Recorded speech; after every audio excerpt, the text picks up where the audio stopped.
bersama dengan Kemenq dan Kemendagri untuk memastikan bahwa sekarang BOP PAUD pun dan sekolah kesetaraan juga menerima benefit yang sama. Jadi ini hari ini sekali lagi saya bilang kabar yang sangat gembira bagi para PAUD se-Indonesia karena kita akan menyelaraskan kebijakan yang kita lakukan untuk BOS sekarang untuk BOP PAUD ya. Jadi ada 4 pokok kebijakan yang akan diluncurkan hari ini.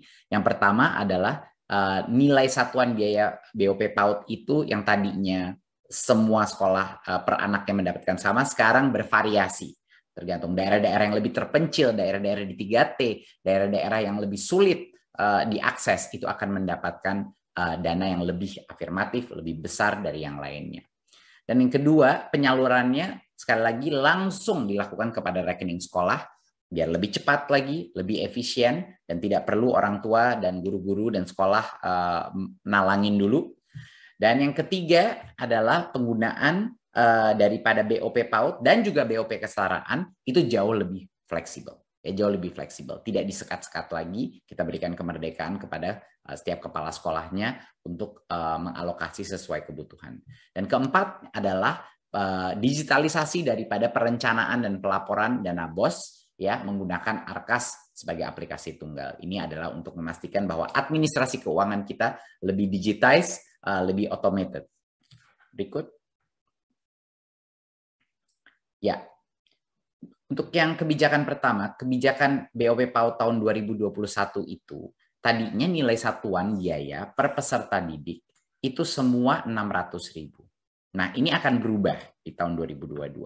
Sekarang satuan biaya beda-beda setiap daerah dan dihitung berdasarkan standar indeks kemahalan konstruksi dan indeks peserta didik di tiap wilayah kabupaten. Kita menggunakan metrik ini karena ini adalah metrik yang paling konsisten untuk menunjukkan tingkat sosioekonomi masing-masing daerah. Seberapa sulit mengakses di situ, seberapa sulit melakukan konstruksi, mengirim barang ke sana, dan lain-lain. Sehingga sekarang rentang nilai satuan biaya itu antara 600.000 sampai dengan 1,2 juta. Jadinya tidak ada yang turun, cuman ada yang naik. Bahkan ada yang naik secara cukup dramatis. Ya. Nah, ini memang suatu hal dengan rata-rata kenaikan ya untuk 270 kabupaten satuan biaya BOP PAUD rata-rata kenaikannya 9,5%. Jadi ini kabar yang sangat gembira bagi banyak sekali PAUD-PAUD di Indonesia. Berikut. Ini kita bisa melihat ada beberapa contoh daripada TK-TK di negara kita.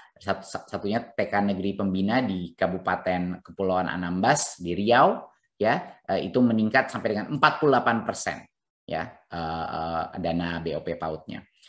Untuk TK Kasih Ibu di Kabupaten Mahakam Ulu, Provinsi Kalimantan Timur itu meningkat 60%, dan untuk PAUD Lupuk di Kabupaten Lanijaya di Papua misalnya naik 100%. Jadi ini benar-benar kita memberikan berdasarkan azas Pancasila, yaitu keadilan sosial bagi seluruh rakyat Indonesia. Kita benar-benar merasa tidak bisa kita patok sama semua sekolah-sekolah, walaupun kondisi sosioekonominya itu jauh berbeda, bagaimana bisa sama saja diberikan persatuan anaknya.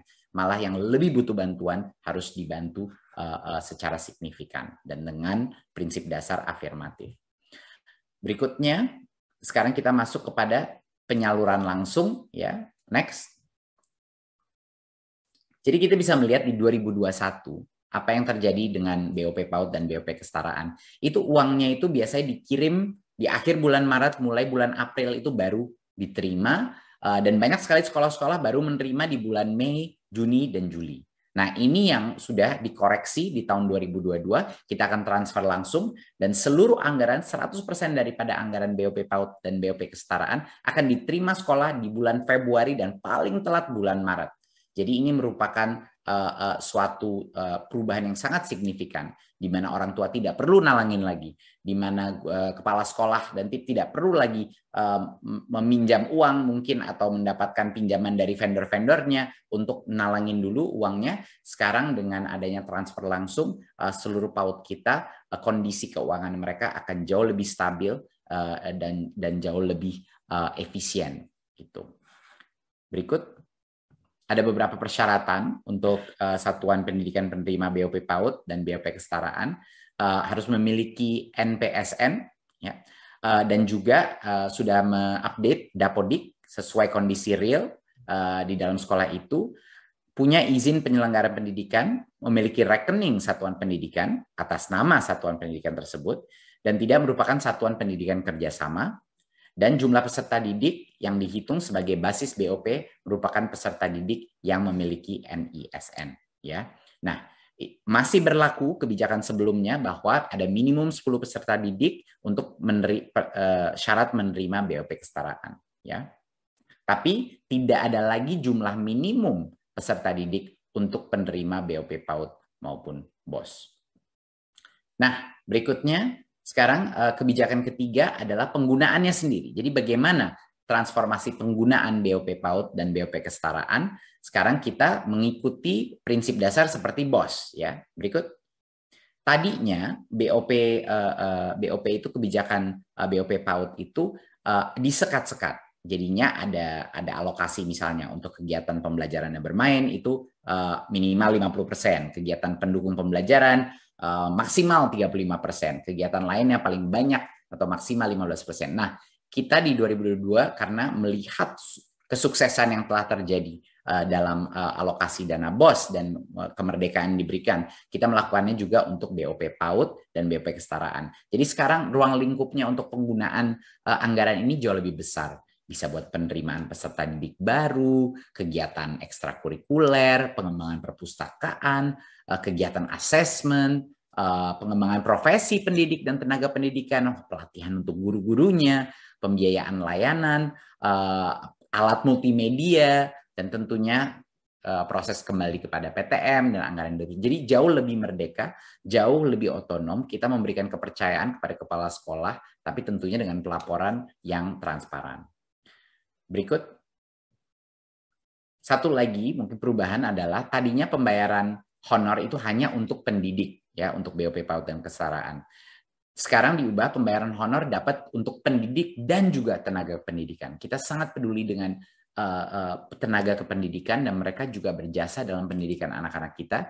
Dan juga pembayaran honor maksimal itu 50% dari total BOP PAUD bisa untuk honor dalam kondisi normal, tapi dalam kondisi darurat bencana ya itu tidak dibatasi alokasinya. Jadi ya pada saat kita dalam kondisi bencana atau darurat kita memberikan full fleksibilitas kepada kepala sekolah untuk mengalokasikan dananya, baik untuk guru-guru honorer yang mungkin melalui berbagai macam tantangan, kita memberikan fleksibilitas seperti itu.